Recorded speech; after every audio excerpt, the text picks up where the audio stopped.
Hallelujah. मसीह यीशु में आप सबकी सलामती हो। आइए खुदा के जिंदा कलाम में से वाइज की किताब उसका पहला बाब और उसकी 12वीं आयत को खुदा के जिंदा कलाम में से पढ़ेंगे। तो वाइज पहला बाब उसकी 12वीं आयत। मैं वाइज यरूशलेम में बनी इस्राएल का बादशाह था और मैंने अपना दिल लगाया कि जो कुछ आसमान के नीचे किया जाता है उस सब की तफ्तीश व तहकीक करूं। खुदा ने बनी आदम को ये सख्त दुख दिया। आमीन आमीन। खुदा के जिंदा कलाम के पढ़े सुने जाने के वसीला से खुदा में बरकत बख्शे। आइए तशरीफ रखें।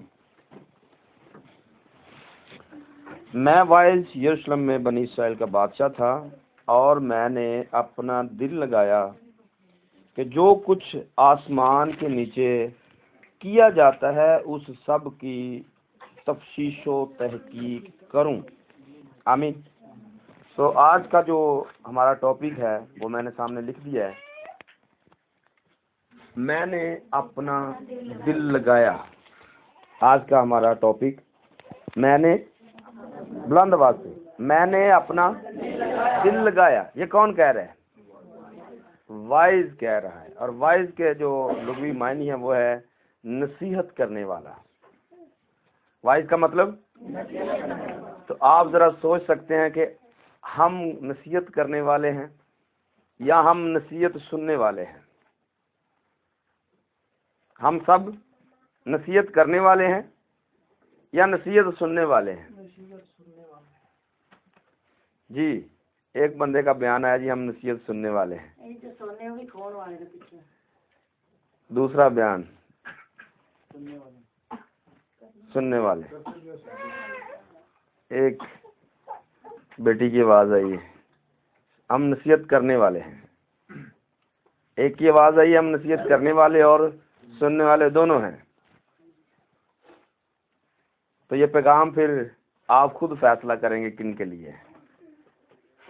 अच्छा, इसके अलावा जो पीछे पैगाम 2 दिए गए हैं वो भी मैंने यहाँ पर मेंशन किए हैं। इधर कोने में, मैं तेरे लिए, ये पिछला जो इतवार था उससे पिछले इतवार में ये पैगाम दिया गया था, मैं तेरे लिए। और फिर जो पिछला इतवार था उस पे हमने फरियाद क्यों करता है, मैं तेरे लिए क्या करूं। और इसको समझना है, मैं तेरे लिए, तो आगे से जवाब क्या है? फरियाद क्यों करता है। तो कनेक्शन आपको समझ आ रही है? पैगाम किस तरह का चल रहा है? राज क्या है? मैंने फरियाद क्यों करता है।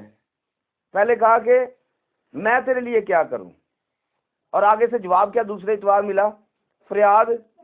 तो तीसरे इतवार पैगाम क्या है कि मैं दिल ला रहे हैं रौला किए। पहले कह रहे हैं मैं की करा, फिर कह रहे फरियाद क्यों करना है। और इस दफा मैंने अपना दिल लगाया किस बात के लिए? कि चक्कर की है। पहले पूछता है मैं तेरे लिए क्या करूं, फिर कहता फरियाद क्यों करता है। और फिर हमारे लिए सोचने का मुकाम ये है कि इसमें चक्कर क्या है कि जब मांगते हैं पहले कहता है कि मांगो दिया जाएगा, फिर कहता है कि फरियाद क्यों करता है। और फिर इस दफा हम ये सोच रहे हैं कि मैंने अपना दिल लगाया। तो ये टाइटल जो है, ये टाइटल में से बात है जो सबक है हमारे लिए। आज जो आयत हमने पढ़ी है 13वीं आयत हमारी खास आयत है। मैंने अपना दिल लगाया कि जो कुछ आसमान के नीचे किया जाता है उस सब की तफ्तीश व तहकीक करूं। कि आसमान के नीचे चल क्या रहा है, आसमान के नीचे हो क्या रहा है, क्या कुछ दुनिया के अंदर चल रहा है। ये शाह इस्राइल सुलेमान बादशाह इस सब की तहकीक करेगा, तफ्तीश करेगा। और जो उसने तहकीक की, तफ्तीश की है, अब आज की सुबह हम उस थोड़ी देर के लिए उस थोड़े थोड़े हिस्से को देखेंगे कि वो कहता क्या है, दुनिया में है क्या। और ये वो बंदा है जिससे खुदा ने कहा कि मांग, तू क्या मांगता है। तो उसने क्या मांगा? उसने हिकमत और दनाई को मांगा। और किसके लिए हिकमत और दनाई किसके लिए मांगी? अपने लिए नहीं। अपने लिए तो पहले ही वो बड़ा समझदार था। अपने लिए क्यों, कैसे समझदार था, कैसे पता चलेगा? जब आज हमें ऑफर दी जाए कि मांगो क्या मांगते हो, तो हम क्या मांगेंगे? हम क्या मांगेंगे? अगर आपको नहीं याद तो आप अपनी दुआ पर थोड़ा कान लगा लें, आप क्या मांगते रहते हैं?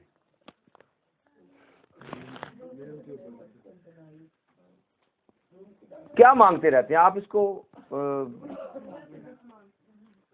बस एक रूल को तो मांगते हैं। ये तो तब आएगा जब शॉपिंग लिस्ट खत्म होगी। पहले शॉपिंग लिस्ट है, हमें ये चाहिए, हमें ये चाहिए, हमें ये चाहिए। अगर नजला लाग पे है तो पहले नजले नहीं दुआ करनी है, क्योंकि ये बहुत बड़ी कोई आफत आ गई। ऐसा ही है ना। रूल कुदस तो बाद की बातें हैं। रूल कुदस का तो याद ही भूल जाता है, बाकी कलाम तो निकल जाता है सारा। ये बंदा मांगता है और अपने लिए कुछ भी नहीं मांगता। मैं ये कह रहा हूं कि दनाई उसके पास यही बड़ी थी पहले ही कि उसने मांगा क्या है? उसने हिकमत मांगी है। और ये भी हिकमत की बात है, उसके पास पहले से हिकमत मौजूद थी। आमीन। क्यों कह सकते हैं? क्योंकि सुलेमान जो है वो यीशु मसीह की तस्वीर है। सुलेमान, उसके नाम का मतलब है खुदा का प्यारा। और पुराने अहदनामे में सुलेमान खुदा का प्यारा है, और नए अहदनामे में आसमान से आवाज यीशु के लिए आती है, ये मेरा प्यारा है। और फिर जो दाऊद के 2 बच्चे हुए, इस पर मैंने आपको पहले भी बताया हुआ है कि पहला बेटा जो मर जाता है, दाऊद बड़ी कोशिश करता है, बड़ी दुआएं करता, 7 दिन रोजा रखता है, लेकिन उसका 7 दिन का रोजा भी किसी काम का नहीं है, क्योंकि खुदा ने पहले बता दिया था कि बेटा बचेगा नहीं। क्यों? क्योंकि अगर वो बेटा बच जाता तो यीशु कभी मरता नहीं। यीशु, क्योंकि सुलेमान और उसका दूसरा जो बड़ा भाई मर गया है, ये दोनों यीशु की तस्वीर है। और पहला बेटा जो मरा है, गुनाह किसका है? गुनाह दाऊद का है। और मरा कौन है? बेटा। इसी तरह गुनाह नस्ल इंसान का था, और मरा कौन है? बेटा, यीशु। और दूसरी आमद सुलेमान की, सुलेमान बच जाता है, वो मरता नहीं है, और फिर वो बादशाह बनता है, और उसकी बादशाही के अंदर कोई जंग नहीं होती है, अमन रहता है। और जब यीशु मसीह की दूसरी आमद आएगी तो उस आमद में भी कोई जंग, 1000 साल के अंदर कोई जंग नहीं होगी। आमीन। तो इस बात को समझना है, ये सुलेमान यीशु मसीह की तस्वीर है। उसमें हिकमत पहले से मौजूद थी, लेकिन इंसाफ करने के लिए, लोगों का इंसाफ करने के लिए उसने हिकमत को मांगा है। और हिकमत कौन है? हिकमत खुदा खुद है, और खुदा के अलावा कोई भी शख्स कामयाब। यीशु मसीह ने कहा तुम मुझसे जुदा होकर, तो यही तो सुलेमान कह रहा था, यही सुलेमान कह रहा था कि मैं तुझसे जुदा होकर, क्योंकि तू मेरे साथ होगा तो तब कौमों का इंसाफ किया जाएगा। आमीन। तब कौम का फैसला किया जाएगा, और उसने बड़े बड़े अच्छे फैसले किए। आमीन। आज हमारा उसी के पैगाम में से पैगाम है कि मैंने अपना दिल लगाया। अगर उसके पास हिकमत यानी कि यीशु मौजूद है, तो आज हमारे पास भी यीशु मौजूद है। आमीन। तो हमें भी तहकीक करने की, तफ्सीश करने की जरूरत है, क्योंकि दानियल ने कहा एक वक्त आएगा कि जब लोग इस कलाम की तहकीक को तफ्सीश करेंगे। तो कलाम की तो शायद अभी हम नहीं कर सकते, लेकिन हम अपनी तो कर सकते हैं। हम अपने बारे में तो देख सकते हैं कि हम क्या कर रहे हैं। आमीन। तो दिल लगाने का जो मतलब है, जो इसके मायने निकलेंगे वो है, मैं यहाँ पर लिखता हूँ ताकि आपके सामने रहे। सबसे पहला जो इसका मतलब है वो है ताल्लुक,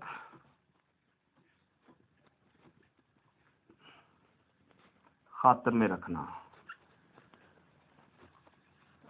ताल्लुक खातिर में रखना या ताल्लुक पैदा करना, इसका ये भी मतलब है। और इसका दूसरा मतलब है तवज्जो से कोई काम करना,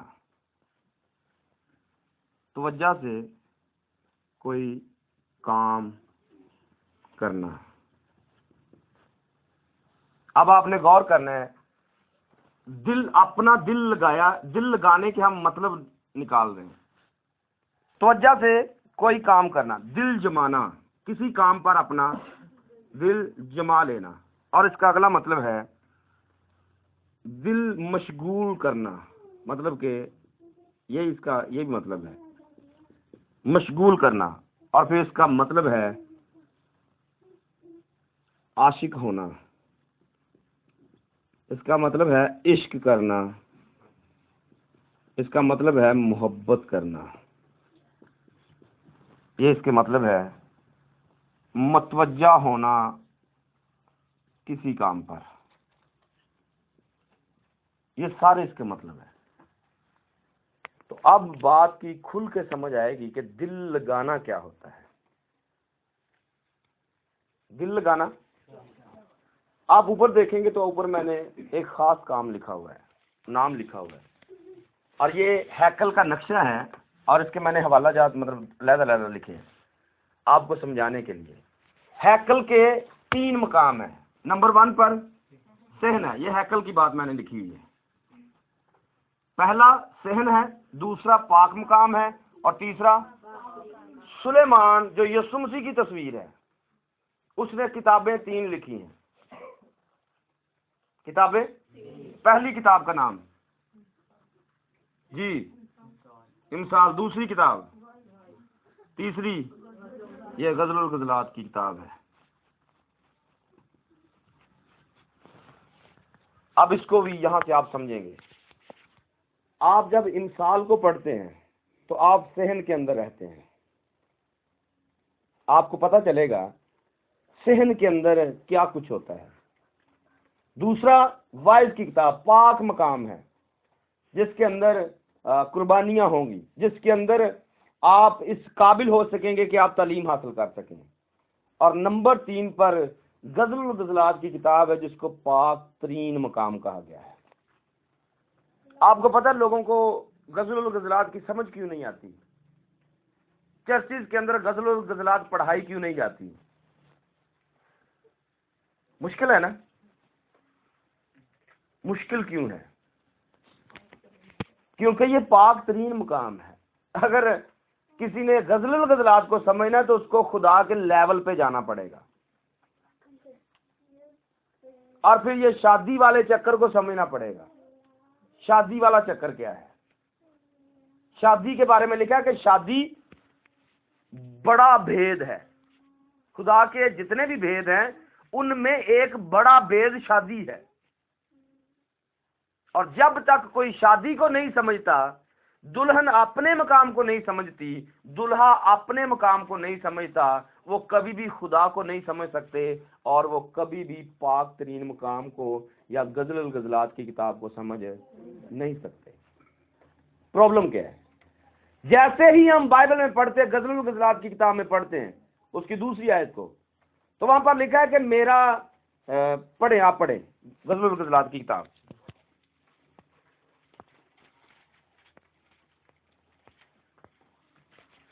दूसरी आयत, गज़ल गज़लात। वो अपने मुंह के चूमों से मुझे चूमे, क्योंकि तेरा इश्क महक से दिखता है।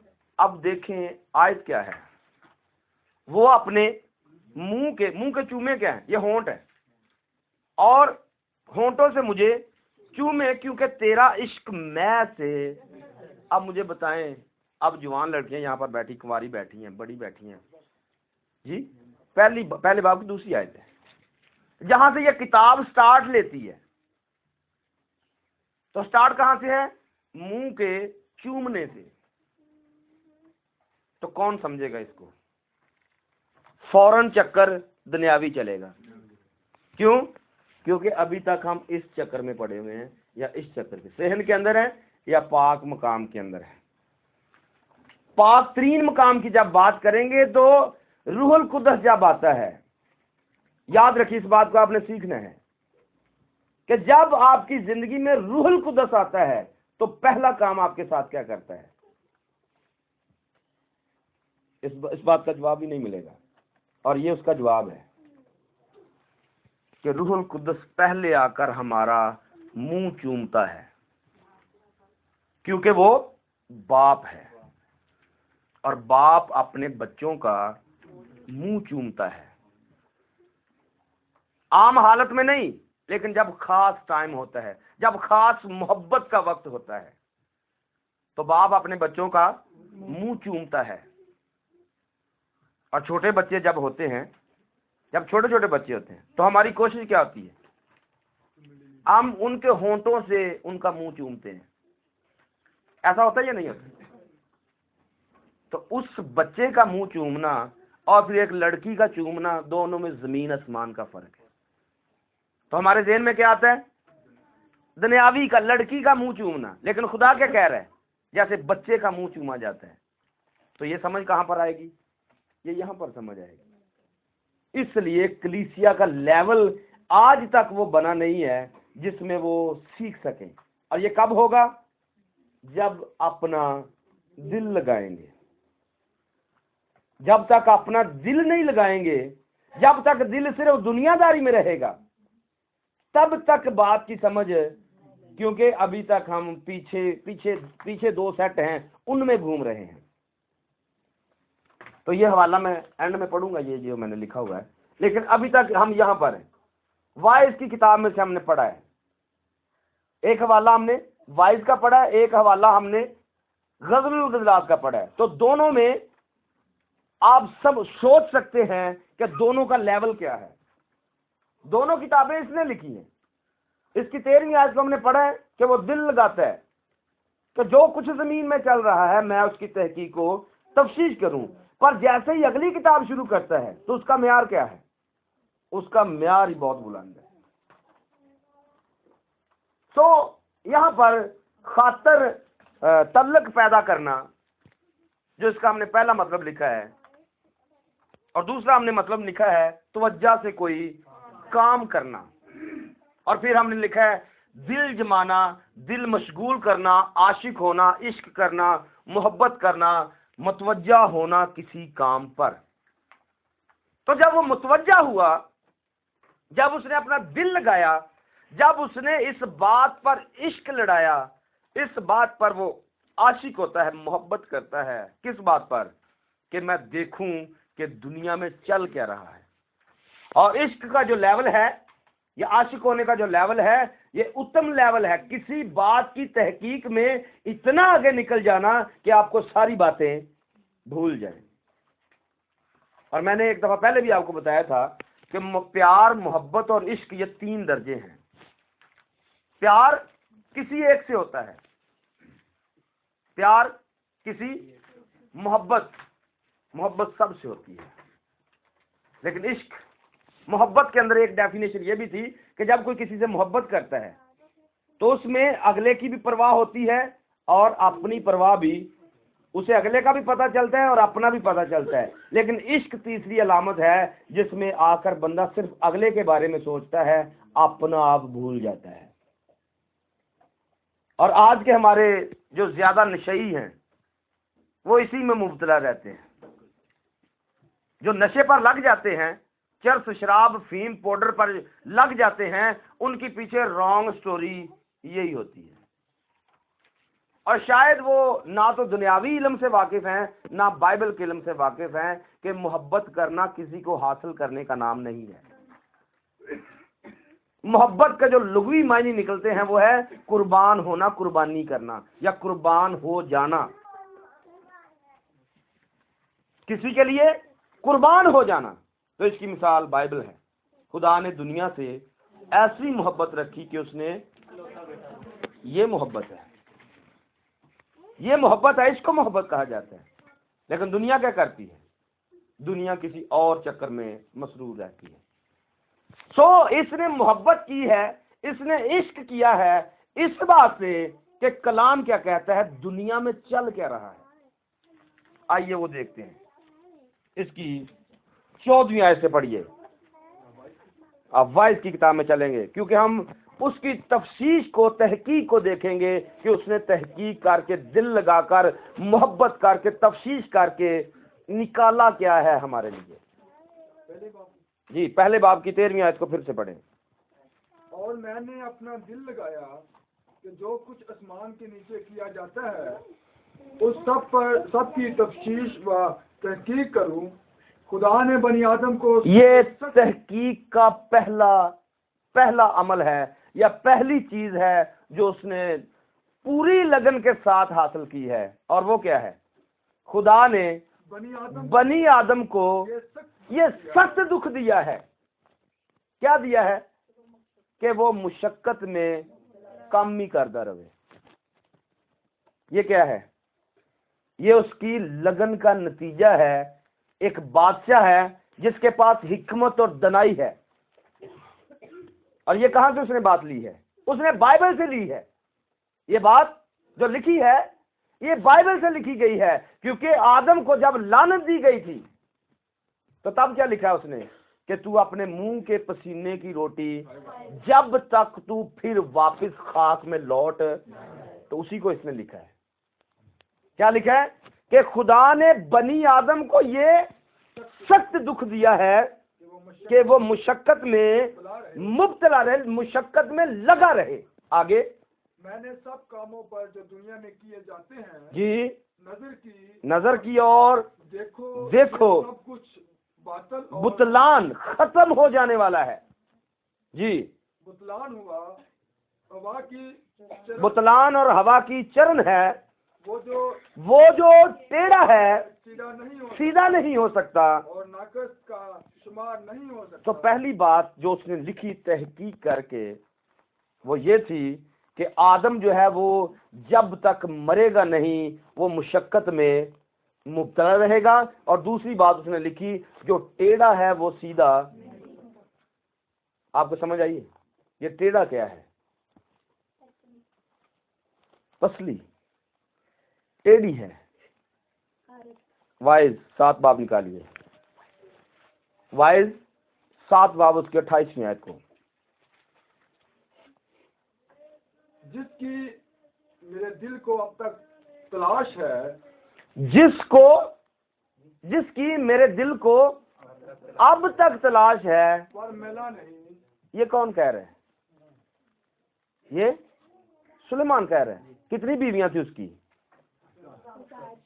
1000 बुढ़ी कर ली, कहना मैनू एक भी मिली नहीं है। जिसकी मुझे तलाश है वो मिला नहीं। मैंने 1000 में एक मर्द पाया, 1000 में एक मर्द पाया, लेकिन उन सबों में औरत एक भी ना थी। आपको समझ आई? तो इंसान लगा किसके चक्कर में? उसने 1000 कर ली है, आपने कितनी करनी है? जी, कितनी ढूंढनी है आपने? एक मिल गई है, वो काफी है। उस पर गुजारा करें, उसी को अपना सब कुछ जाने कि वो तुम्हारे मुकद्दर में वही है। क्या लिखा है? 1000 में एक औरत भी जो दिल को भाए वो एक भी, वो दूर दूर तक जब रहती है तो तब तक होंठों से शहद टपकता है, पर जब करीब आ जाती तो वही शहद जहर बन जाता है। तब मीठी बातें लगती हैं जब तक वो अपनी नहीं हो जाती। जब अपनी होती तो वो जहर दिखती है। ये इससे बड़ा तजर्बेकार कोई बंदा बाइबल में नहीं है। 1000 शादियां की हैं और नतीजा क्या निकला? जो टेढ़ा है वो सीधा। आप 1000 बीवी कर लें, सब एक जैसी निकलेंगी। ये बाइबल कह रही है। सब एक जैसी हैं। आपने जो मिला है उस पर काम चलाना है और उसके लिए खुदा की शुक्रगुजारी करनी है। वही आपके लिए तोहफा है, क्योंकि जिसे बीवी मिली तो तोहफा वही है जो खुदा ने दे दिया है। बार बार निकलना, बार बार ट्राइयां करना, चक्कर में रहना, ये बात ठीक नहीं है। जिसको जो मिला है वो आमीन है। तो यहां पर आदम के लिए क्या है? सख्त मुशक्कत है। और औरत के बारे में क्या है? जो टेढ़ा है वो सीधा। ये उसने तहकीक की है। आमीन। ये मेरी तहकीक नहीं है। किसकी तहकीक है? ये उसकी तहकीक है जिसने इश्क किया है सीखने के लिए, जिसने बाइबल को पढ़ा है, बाइबल को सीखा है। और ये दोनों बातें बाइबल से उसने ली हैं, पैदाइश की किताब में से, कि जो टेढ़ा है वो सीधा नहीं हो सकता और नाकस का शुमार नहीं हो सकता। जो बुरी चीज है उसका शुमार हो ही नहीं सकता। जो है ही खराब उसको ठीक क्या कहेंगे? उसको गिनेंगे क्या? तो 1000 मर्दों में से मर्द कितने हैं? मर्द सिर्फ एक है, बाकी सब 999 मर्द भी फारिग हैं। तभी तो इन चक्रों में पड़े रहते हैं। 1000 में एक मर्द है और 1000 में औरत एक भी नहीं है जो उसके दिल को भाए। ये उसका बयान है। और आगे क्या लिखा है? लो मैंने सिर्फ इतना पाया कि 16वीं आयत, मैंने ये बात अपने दिल में कही। वाइज पहला बाब 16वीं आयत।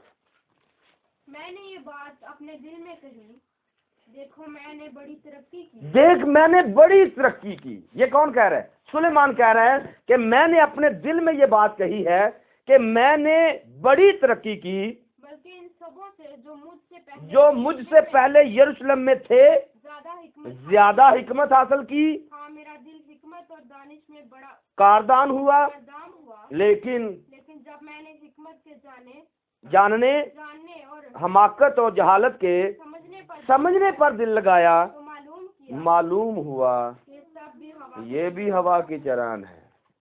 हिकमत आती है, हिकमत चली जाती है। इसका अंजाम क्या हुआ? यही हिकमत जो इसके पास थी, इन्हीं बीवियों के चक्कर में पड़कर अपने घर में मंदिर बनवाए। दूर की तो बात की है, अपने महल को इसने मंदिर बनवा दिया है। अपने महल के अंदर इसने मूर्ति पूजा करने वाला सेटअप लगा दिया है। किन के लिए? अपनी बीवियों के लिए, क्योंकि दिल बड़ा आशिक था ना ज्यादा बीवियां करने के लिए। तो जितनी ज्यादा बीवियां हुई उतने ज्यादा देवता इसके घर में आए, क्योंकि बीवियां अपनी जिद छोड़ती नहीं है। वो यही करती हैं कि जो मैं कहती हूं वो दुरुस्त है, जो तू कहता है वो दुरुस्त है। ते बंदा शर्मो शर्मी बुढ़ी पीछे लग ही जाता है। अगर बीवी जिद ना छोड़े तो साल 2 साल 10 20 साल बाद बीवी अपने पीछे लगा लेती है। और जब तक हिकमत थी तब तक तो वो पीछे लगा नहीं। लेकिन आखिरकार क्या हुआ? ज्यादा बीवियां आती गई, ज्यादा बीवियों का रोब पड़ता रहा और बीवियां मंदिर बनवाती रहीं और आखिरकार वो बूढ़ा होकर खुदा से फिर जाता है। ऐसा लिखा है बाइबल के अंदर। तो हिकमत कहां पर गई? उसने कहा मैंने हिकमत, हमाकत और जहालत पर भी गौर किया है। तो कहा यह भी हवा की चरण है। जब तक आप पाकीज़गी में रहेंगे तब तक हिकमत काम करेगी। अगर आप पाकीज़गी को छोड़ देंगे हिकमत भी निकल जाएगी। आगे बढ़ेंगे। दूसरे बाब की 4थी आयत देखिए, क्योंकि हम इसमें से ज्यादा पढ़ेंगे। उस्मान आप जल्दी करें, थोड़ा एक्टिव हो जाएं। मैंने बड़े बड़े काम किए। जी, मैंने बड़े बड़े काम किए। मैंने अपने लिए इमारतें बनाई। जी। और मैंने अपने लिए पाकिस्तान लगाए। जी। मैंने अपने लिए बगीचे और बाग तैयार किए और उनमें हर किस्म के मेवादार दरख्त लगाए।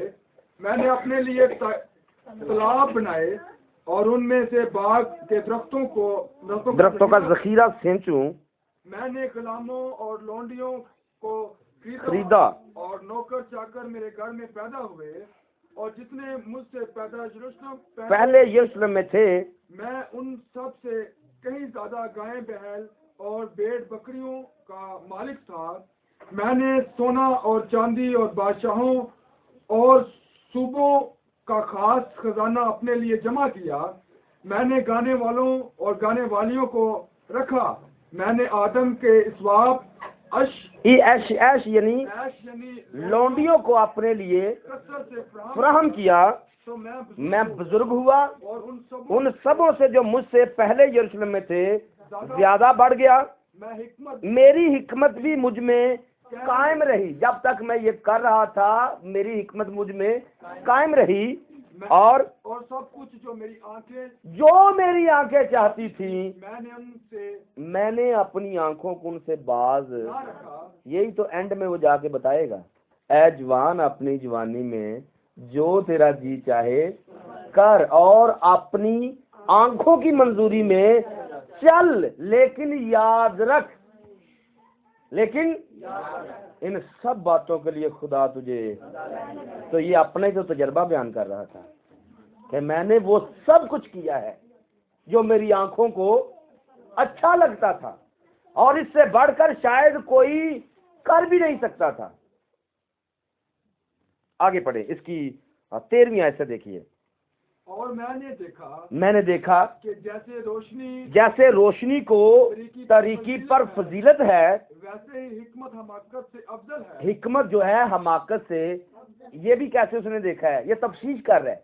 मैं सिर्फ आपको पॉइंट दे रहा हूँ, आप सारी किताब को पढ़े आपको समझ आएगी, लेकिन मैं सिर्फ आपको वो पॉइंट दे रहा हूँ जहां पर उसने अपना दिल लगाकर तहकीक की है। मैं तहकीक के चंद पॉइंट आप तक रख रहा हूँ कि उसने तहकीक में से क्या क्या तलाश करके निकाला है।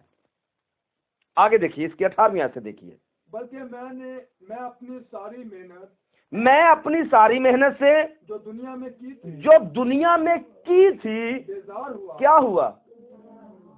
क्यों बेजार है? क्योंकि वो पहले नंबर पर बता चुका है कि खुदा ने मुशक्कत के लिए सख्त दुख रखा हुआ है इंसान के लिए, और वो अपनी मेहनत से क्या होता है? बेजार हुआ। क्योंकि जरूर है कि मैं उसे उस आदमी के लिए जो मेरे बाद आएगा छोड़ जाऊं। और कौन जानता है कि वो दानश्वर होगा या अहमक होगा। आमीन। मतलब मैं मेहनत करता हूं तो मुझे क्या पता कि मेरे बाद मेरे बच्चे दानश्वर हैं या दानश्वर नहीं होंगे। तो ये तो इनको तो मैं अभी जानता हूं, लेकिन इनके बाद जो आएंगे वो कैसे होंगे मुझे तो नहीं पता। वो तो मेरे होते हुए पैदा भी नहीं हुए। तो मेहनत कौन कर रहा है? मेहनत आज मैं कर रहा हूं। खाएंगे कौन? बेटे या उनके बेटे। तो वो अहमक होंगे या दानश्वर होंगे, मुझे इसका पता। जब उसने ये सोचा कि जो मेहनत मैं कर रहा हूं उससे बेजार हुआ है, ओ मैंने टाइम जाया किया है, पता नहीं मेरे बच्चे कैसे आएंगे। कैसे आए बच्चे? उसके बच्चे कैसे थे? जब माएँ बुतप्रस्त हैं तो बच्चे कैसे होंगे? बच्चे भी बुतप्रस्त होंगे। और ऐसा एक बच्चा जो इसके बाद बादशाह होता है, जैसे ही बादशाही पर आता है बादशाही 2 हिस्सों में तकसीम हो जाती है। ये बच्चे हैं। तो मेहनत किसके लिए कर रहा था? उनके लिए जो खुदा के साथ भी वफादार नहीं है और लोगों के साथ भी वफादार नहीं है। तो बेजार होना तो बनता है।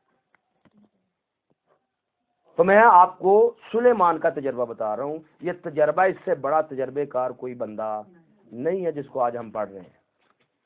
और ये कैसे हुआ? जब मैंने दिल लगाया। ये रात को जब मैं सोया तो तब मैंने पढ़ना शुरू किया, तो लेकिन मुझे कुछ समझ नहीं आ रही थी कि क्या मतलब मैसेज होगा। दुआ करके बस हो गया, खुदावन तेरी मर्जी। तो ये अजीब सी बात हुई। मैं रात को पता नहीं सो रहा था जाग रहा था, मुझे नहीं समझ इस बात की। तो मोबाइल मैंने लिया, ख्वाब में मुझे ऐसा लग रहा है ख्वाब देख रहा हूँ। मोबाइल पे टाइप किया पलंग, मेरे दिल में गजल गजलात का हवाला चल रहा था सोए हुए। तो मैंने पलंग का लिखा, रेफरेंस इधर लिखा, तो 2 रेफरेंस निकल आए, लेकिन ये ख्वाब देख रहा था। और जैसे ही मैं सुबह उठा, मोबाइल पकड़ा है, तो मोबाइल पकड़ के जैसे ही बाइबल ओपन की तो पलंग के हवाले निकले हुए थे। तो मुझे मुझे इस बात को मैं समझ नहीं पाया कि मैं जाग रहा था, सो रहा था, लेकिन सोते हुए जागते हुए कुछ ऐसा चल रहा था, क्योंकि मैं रात को ही इस बात के लिए दुआ करके सोया था कि खुदा तेरी मर्जी है कौन सा सुबह कलाम होगा। तो जैसे ही सुबह उठाऊं तो दिल लगाने पर खुदा ने बात की है, तो वो मैं आपके सामने शेयर कर रहा हूँ। इस पर टाइम काफी निकलेगा, लेकिन आपने सुनना है। दिल लगाना, तो ये दिल लगाया है उसने, मैंने अपनी बात बताई, मैंने भी दिल लगाया है, क्या होना चाहिए खुदा। तो ये वो बातें हैं जो बाइबल में लिखी हुई हैं। आगे पढ़िए जी, इसी 19वीं आयत को, कौन जानता है कि वो दानश्वर होगा या अहमद।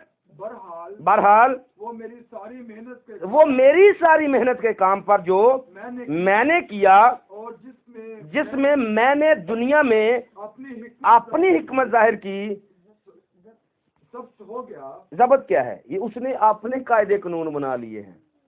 मेहनत मैंने की है, पैसा उसके पास चला गया है, आगे उसने अपने ही कानून बना लिए कि उसको कैसे इस्तेमाल करेगा।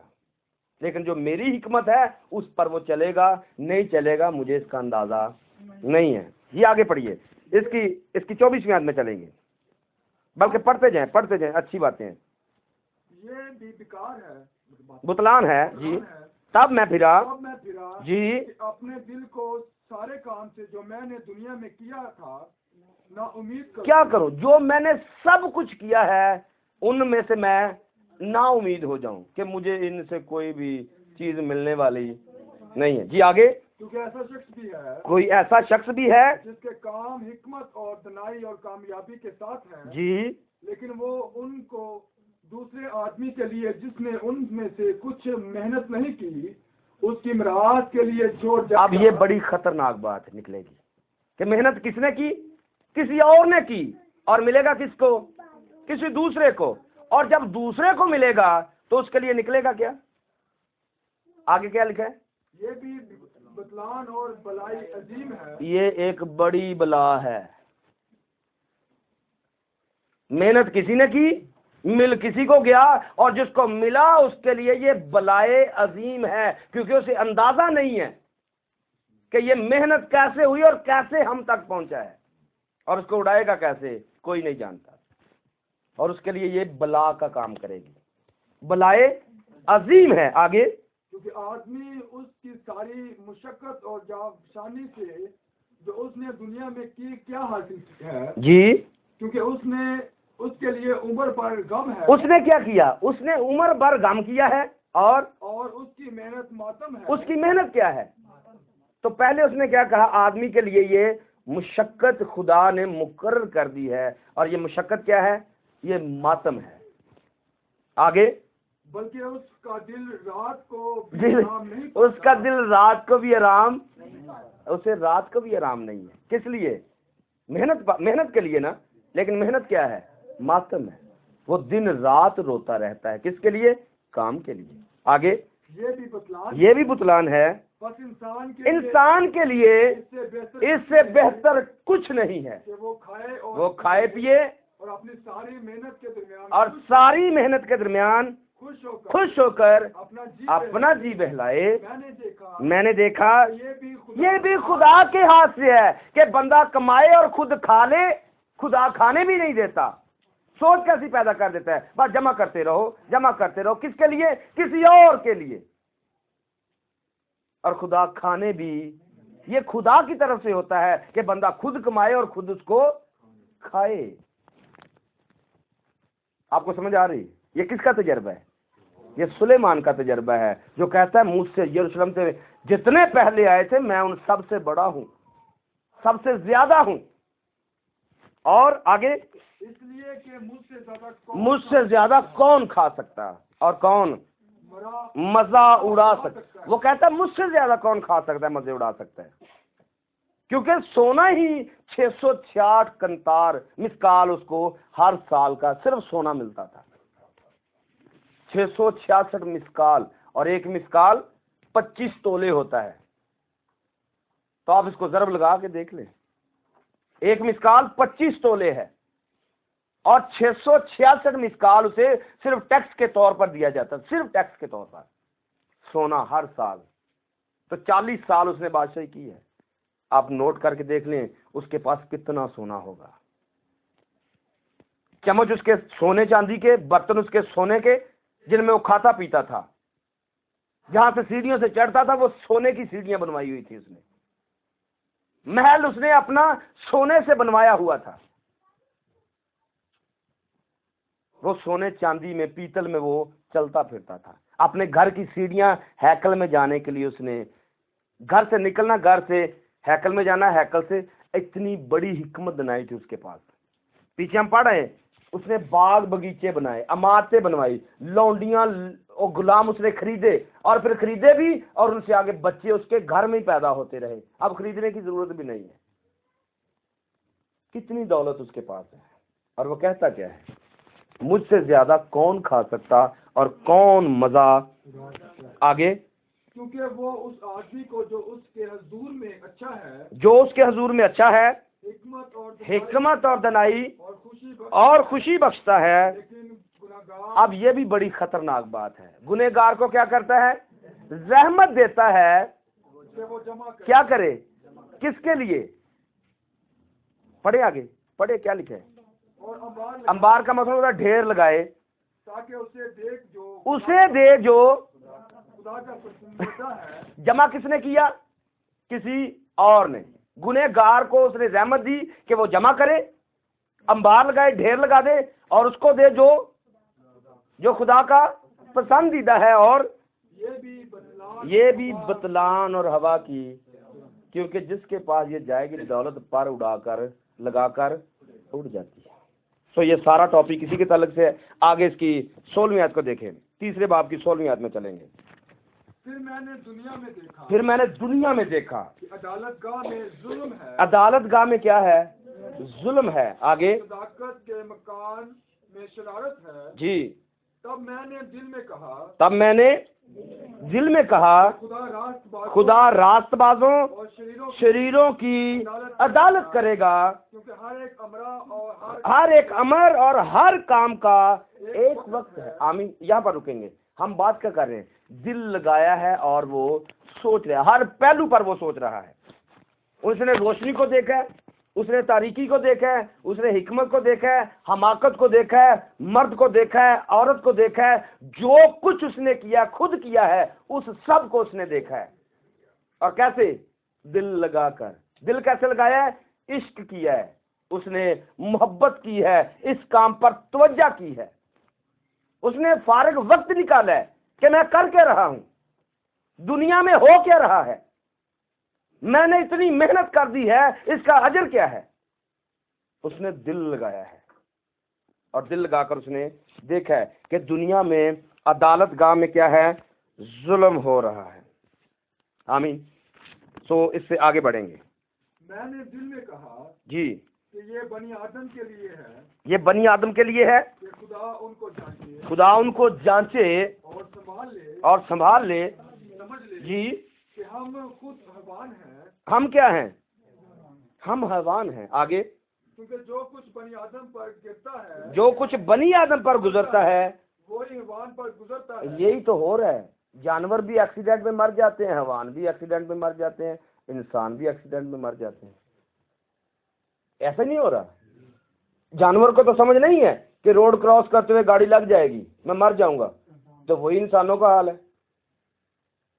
जानवर और हैवान में फर्क क्या रह गया? ये खुदा की तरफ से क्या है? मैंने दिल में कहा ये बनी आदम के लिए है कि खुदा उनको जांचे और वो समझ ले कि हम खुद हैवान हैं। और जिसमें हिकमत नहीं है, जिसमें खुदा नहीं है, वो इसी तरह हैवान की तरह है। आगे, एक ही हादसा दोनों पर गुजरता है। एक ही हादसा दोनों पर गुजरता है। चौथे बाब की पहली आयत से पढ़ें। तब मैंने फिर कर उस तमाम जुल्म पर जो दुनिया में होता है नजर की और मजलूमों के आंसुओं को देखा, और उनको तसल्ली देने वाला कोई ना था, और उन पर जुल्म करने वाले जबरदस्त थे, पर उनको तसल्ली देने वाला कोई ना था। बस मैंने मुर्दों को जो आगे मर चुके, उन जिंदा से जो अब जीते हैं ज्यादा मुबारक, जो मर चुके थे जिंदों से ज्यादा मैंने कैसा समझा है, वो मुबारक है कि वो मर गए, वो इस बात से जान छुड़ा के निकल गए। जी आगे।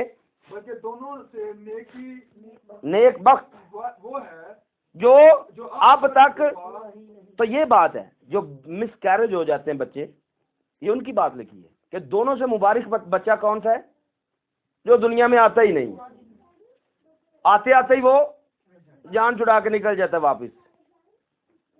क्यों? क्योंकि दुनिया में है क्या, दुनिया में बुराई है। और पिछले दिनों भी मेरी बेटे से बात हो रही थी, सालगिरह मनाने के चक्कर में बड़े खुश थे, सालगिरह पता नहीं कौन सी कोई बड़ा तीर मारना है सालगिरह पे। तो मैंने उनको एक ही रेफरेंस दिया, मैं अयूब को पढ़े, वो क्या कहता है अपने जन्मदिन के बारे में, कहता है लानत उस दिन जिस दिन मैं, वो जानता था, हिकमत उसके अंदर थी कि इथे आके करना की, इस दुनिया में करना क्या है। ये दुनिया मतलब खुदा ने भेजा तो सही है, ये खुदा का निजाम है, लेकिन दुनिया में इब्लीस की बादशाही है। हम जमीन पर इब्लीस की बादशाही में छोड़े गए हैं, क्योंकि जमीन का खुदा इब्लीस है जो लोगों को अपने चक्कर में इस्तेमाल करता है और वहां पर लगा देता है जहां पर अंजाम मौत है। और सुलेमान इस बात की तहकीक कर रहा है कि वो बच्चा जो पैदा ही नहीं हुआ, जो आया ही नहीं है, वो इन दोनों से, जिंदों से और मुर्दों दोनों से ज्यादा मुबारक है। आगे। बल्कि दोनों से नेकी एक वक्त वो है जो अब तक हुआ ही नहीं जी, जिसमें वो बुराई जो दुनिया में होती नहीं देखी, वो इससे अच्छा निकल गया वापस कि जिसने बुराई देखी नहीं है। आगे। फिर मैंने सारी मेहनत के काम और हर एक अच्छी दस्तकारी को देखा, इसके स्वाब से आदमी अपने हमसाया से हसरत करता है। ये अब हमसाये का नंबर आ गया कि जिसके पास कोई अच्छा होता है और उसके हमसाये के पास कुछ कम होता है तो वह अपने हमसाया से हसद करता है। आगे। या उसके पास अगर हमसे ज्यादा है तब भी हसद है। आगे। ये भी बुतलान और हवा की चरण है, बेदानिश अपने हाथ समेटता है और आप ही अपना गोश्त खाता है। एक मुट्ठी बल जो चैन के साथ हो उन दो मुट्ठियों से बेहतर है जिनके साथ मेहनत और हवा की चरण हो। और मैंने फिर कर दुनिया के बुतलान को देखा, कोई अकेला है और उसके साथ दूसरा कोई उसके साथ दूसरा नहीं, उसके ना बेटा है ना भाई, तो भी उसकी सारी मेहनत की इंतहा नहीं, और उसकी आंख दौलत से शेर नहीं होती। वो कहता है मैं किसके लिए मेहनत करता और अपनी जान को ऐश से महरूम। कोई भी उसका नहीं है तो भी वो ऐश नहीं कर सकता, क्योंकि पहले हम कह के पढ़ के आए हैं कि ये खुदा की तरफ से है कि बंदा खुद कमाए और खुद खाए। आगे। ये भी बुतलान, हाँ, ये सख्त दुख है कि बंदा मेहनत भी करता रहे और खा भी ना सके, ये बुतलान है। आगे आगे चलेंगे क्योंकि काफी टाइम निकलेगा अभी। इसकी 8वें बाब की 9वीं आयत से चलेंगे। ये सब मैंने देखा और अपना दिल सारे काम पर जो दुनिया में किया जाता है लगाया। ऐसा वक्त है एक शख्स दूसरे पर हुकूमत करके अपने ऊपर बुला लेता है। अब यहाँ पर जो अपने ऊपर बुला लेता है ये क्या है? ये सुपरवाइजर है। बंदे काम कर रहे हैं और एक सुपरवाइजर हुकूमत करते हैं। तो कितने बंदे सुपरवाइजर से खुश होते हैं? कोई एक बंदा भी सुपरवाइजर से खुश है? हाँ, अगर जिसने खुश होना है वो चापलूसी करता रहता है, उसके साथ साथ रहता है, वो खुश रह सकता है, वरना सारे बंदे सुपरवाइजर से दुखी होते हैं। और ये क्या है? ये यहाँ पर है, यहाँ से हम पढ़ रहे हैं कि अपने ऊपर हुकूमत करने के लिए किसी अपने ऊपर दूसरे को बुलाता है। इसके अलावा मैंने देखा कि शरीर गाड़े गए लोग भी आए। और रास्तबाज पाक मुकाम से निकले। रास्तबाज कहाँ से निकले हैं? ये पाक मुकाम है जहां पर दिल लगाया जाता है। ये जहां पर दिल लगाने का वक्त होता है, क्योंकि जब यहां पर बंदा एंट्री करता है तो यहां पर सहन के अंदर क्या है? सहन के अंदर इंसान तहारत का काम करता है, पानी का बपतिस्मा लेता है। हैकल के अंदर हौज था जहां पर तहारत की जाती थी, लेकिन हमारे पास सहन का जो कॉन्सेप्ट है वो बपतिस्मा है। और बपतिस्मे के बाद अगला काम ये होता है कि हम अपना दिल लगाएं। क्या करें? अपना दिल लगाएं। बातें इसके अंदर बेशुमार है, लेकिन यहां पर मैं इसको छोड़ूंगा, एक और तरफ मैं आपको लेके जाऊंगा। अब मेरी तरफ देखें, यहां पर पाक मकाम के अंदर क्या है? अपना दिल लगाना है। किसके साथ? खुदा के साथ। इश्क किसके साथ करना है? खुदा के साथ। मोहब्बत किसके साथ करनी है? खुदा के साथ मोहब्बत करनी है। लेकिन शायद हम यहां पर आकर बपतिस्मा लेकर भी दिल जो है वो खुदा के साथ लगाते। ये वो मकाम है जहां पर आप कुर्बानी कर सकते हैं। ये वो मकाम है जहां पर आप तालीम हासिल कर सकते हैं। और जब कोई तालीम हासिल करता है तब वो अपना काम पूरी तवज्जो के साथ करने की कोशिश करता है। लेकिन हो क्या रहा है? बपतिस्मा लिया जाता है, लेकिन तवज्जो फिर दुनियादारी पर, दिल जमाया दुनियादारी पर, इश्क लड़ाया दुनियादारी से, मोहब्बत की दुनियादारी से। लेकिन बढ़ना किधर है? आगे बढ़ना है, क्योंकि ये दूसरा मकाम है। सहन के बाद ये पाक मकाम दूसरा टाइम है, और तीसरा टाइम गज़ल गुज़लात है, जहां पर जाकर हमें समझ आएगी कि खुदा क्या है। ये दुनियादारी में अपना दिल लगा रहा है कि दुनिया में क्या चल रहा है। आमीन। सुलेमान ने दिल कहां पर लगाया है? अपने काम पर, जो दुनियादारी में किया, जो उसने खुद किया, वो उस पर दिल लगा रहा है। लेकिन आज हमने कहां पर दिल लगाना है? हम दुनियादारी में रह रहे हैं। हमारे साथ यीशु ने क्या किया है? हम दुनिया में जब वहां से निकल जाएंगे, खुदा के साथ रहेंगे, वहां पर हमारे साथ क्या होगा? उसके लिए हमें तहकीक तफ्सीश करनी है। ज़बूर 91 में चलेंगे। ज़बूर 91 14 आयत, इसको क्लोज करेंगे। क्योंकि उसने मुझसे दिल लगाया है। जी, क्या लिखा है? क्योंकि उसने मुझसे दिल लगाया है, इसलिए मैं उसे छुड़ाऊंगा। नंबर 1 पर क्या है? मैं उसे नंबर 1 छुड़ाऊंगा। जी आगे? मैं उसे सरफराज करूंगा। मैं क्या करूंगा? सरफराज करूंगा। छुड़ाऊंगा। और दूसरे नंबर पर सरफराज करूंगा, क्योंकि उसने मेरा नाम क्या किया? उसने पहचाना है। वो मुझे पुकारेगा। वो पुकारेगा और मैं उसे जवाब दूंगा। पुकारेगा और क्या होगा? जवाब मिलेगा। मैं मुसीबत में उसके साथ रहूंगा। मुसीबत में उसके साथ रहूंगा। मुसीबत में साथ हूँगा। मैं उसे छुड़ाऊंगा। मैं क्या करूँगा? छुड़ाऊंगा। और इज्जत बख्शूंगा। छुड़ाऊंगा भी और इज्जत भी बख्शूंगा। मैं उसे उम्र की दराजी से आसूदा करूंगा। उम्र की दराजी से आसूदा करूंगा। और अपनी निजात उसे दिखाऊंगा। आखिर में क्या है? निजात उसे दिखाऊंगा। तो कितनी बातें हैं?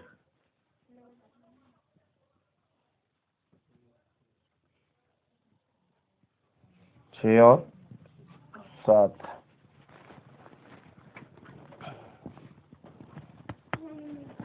ये एक ही बात निकलेगी। नंबर 1 पर मैं उसे क्या करूंगा? छुड़ाऊंगा। नंबर 2 पर उसे सरफराज करूंगा। नंबर 3 पर उसे जवाब दूंगा। नंबर 4 पर उसके साथ रहूंगा। नंबर 5 पर उसको मैं इज्जत बख्शूंगा। नंबर 7 पर उसे आसूदा करूंगा और निजात दिखाऊंगा। कैसे? कब? जब दिल लगाया जाएगा। जब दिल लगाया जाएगा तो ये काम हमारी जिंदगी के अंदर होंगे। अब मुझे बताएं कि यहां पर जब हमने सीखा था मैं तेरे लिए क्या करूं, तो वो बंदा कैसा था? अंधा था। तो यहां पर क्या लिखा है? मैं मुसीबत में उसके साथ रहूंगा, मैं उसे और क्या करूंगा? इज्जत बख्शूंगा। तो क्या उस अंधे के साथ ऐसा हुआ नहीं? यीशु के साथ उसकी मुलाकात हुई नहीं? और आज हम उसे याद कर रहे हैं या नहीं कर रहे हैं? नाम उसका सरफराज हुआ या नहीं? 2000 साल गुजर गए, आज भी हम उसे पढ़ रहे हैं। तो दिल लगाने की बात है। जब कोई दिल लगाता है खुदा के साथ, तो खुदा क्या करता है?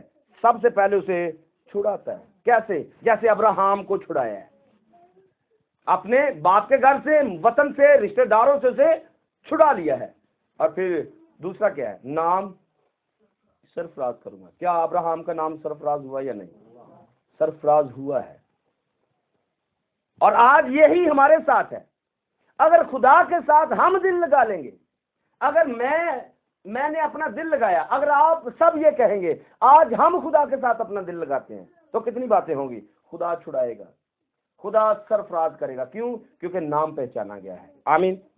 और फिर पुकारेगा और वो जवाब देगा। मुसीबत में वो साथ साथ रहेगा, और फिर छुड़ाएगा और इज्जत बख्शेगा। उम्र की दराजी से आसूदा करेगा और निजात भी वो देगा। आमीन।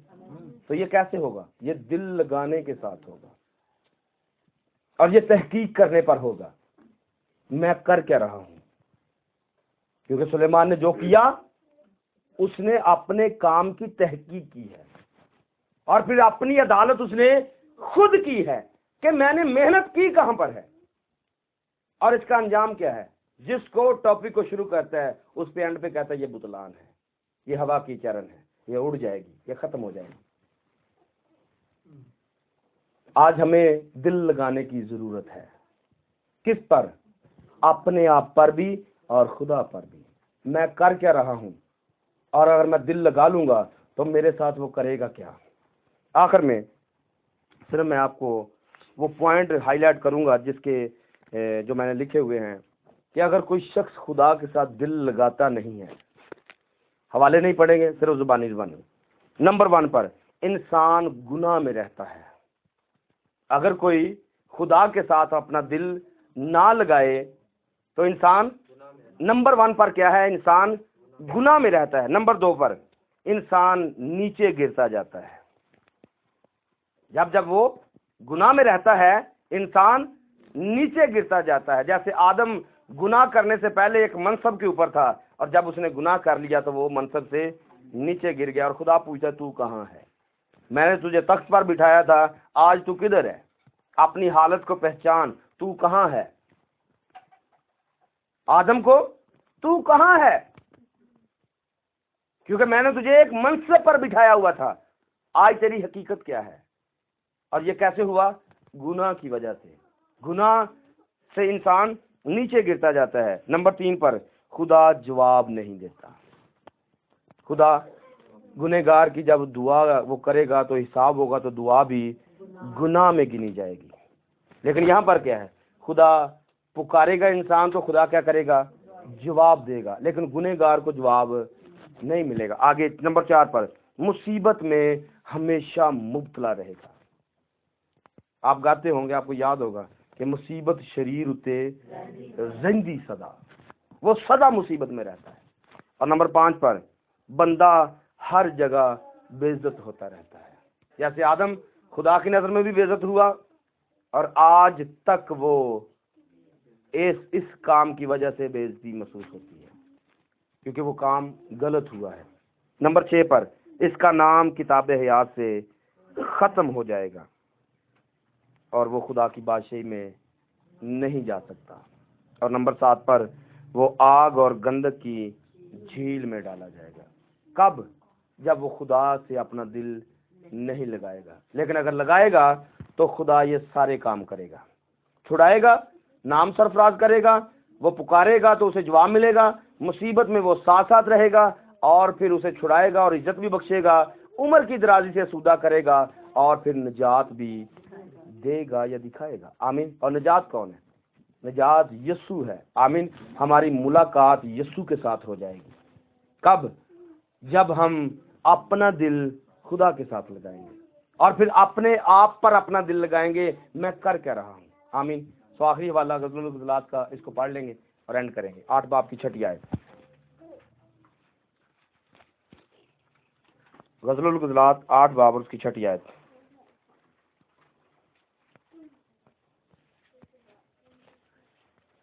नगीन की मानिद, जी, नगीन की मानिद मुझे क्या लिखा है, नगीन की मानिंद मुझे अपने दिल में लगा रख, आमीन।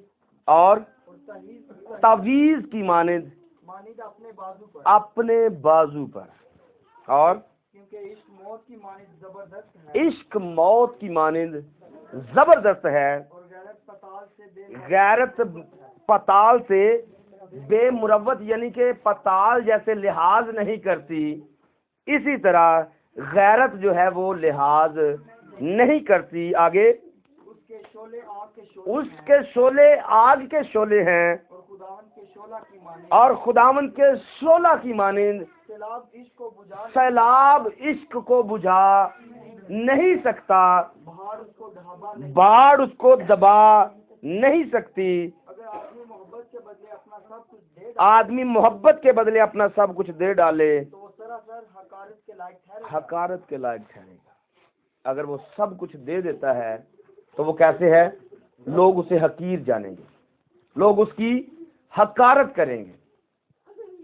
और क्या होता है, आज की दुनियादारी की मोहब्बत के अंदर लोग यही कुछ करते हैं। जैसे मैंने शुरू में कहा कि लोग नशे में लग जाते हैं, क्यों? क्योंकि उन्होंने अपनी जिंदगी तक उस इश्क में दे दी है। उस इश्क के चक्कर में उसने अपनी जिंदगी भी बर्बाद की है, अपने माँ बाप का नाम बदनाम किया है, उस लड़की का नाम बदनाम किया है, अपना नाम बदनाम किया है। क्योंकि कोई चीज भी इस इश्क को खत्म नहीं कर सकती। तो इस इश्क से हमने ये बात सीखनी है कि यही इश्क सुलेमान ने किया है तहकीक करने के लिए। आपके अंदर, मेरे अंदर तड़प इश्क की तरह होनी चाहिए कि खुदा मेरे साथ क्या कर रहा है और मैं खुदा के साथ क्या कर रहा हूँ। इश्क को आपने इस जिम्मे में लेना है, आपने पूरी तवज्जो इस बात पर लगानी है, आपने पूरा दिल आज सुबह इस बात पर लगाना है कि मैं क्या कर रहा हूँ और खुदा मेरे साथ क्या कर रहा है, उसने मेरे साथ क्या किया है और मैंने उसके लिए आज तक क्या किया है। आमीन। तो जब हम अपना दिल लगा लेंगे उसके साथ, तो फिर फरियाद करने की जरूरत नहीं रहेगी। जब खुदा के साथ इश्क हो जाएगा, खुदा से मोहब्बत हो जाएगी, खुदा के हुक्मों पर अमल करेंगे, तो फरियाद करने की जरूरत नहीं रहेगी। बल्कि उसने कहा तुम मुझसे बड़े बड़े काम करोगे। तो ये कब होगा? ये तब होगा जब हम उसके साथ इश्क करेंगे, उसके साथ मोहब्बत करेंगे, उसके साथ अपना दिल लगाएंगे, उसकी तरफ मुतवज्जा होंगे। आमीन। तो कितनी जरूरत है कि हम सुलेमान के तजर्बे से फायदा उठाएं। जो आज हमने पढ़ा है, सुना है, सीखा है, इसको अपने दिल में बिठाएं और अपनी तवज्जो उस जगह पर लगाएं जहां पर खुदा चाहता है। आमीन। अपना दिल वहां पर लगाएं जिसके बारे में लिखा है कि जहां तेरा माल है वहां तेरा दिल भी। तो अगर माल खुदा के पास है, आसमान की बादशाही है, नया यरूशलेम हमारा माल है, हमारी दौलत है, तो हमारा दिल उसके साथ हमेशा जुड़ा रहना चाहिए। आमीन। खुदा इस कलाम के वसीला से मुझे और आपको बरकत दे। आइए अपनी आंखों को बंद करें, सरों को झुकाएंगे।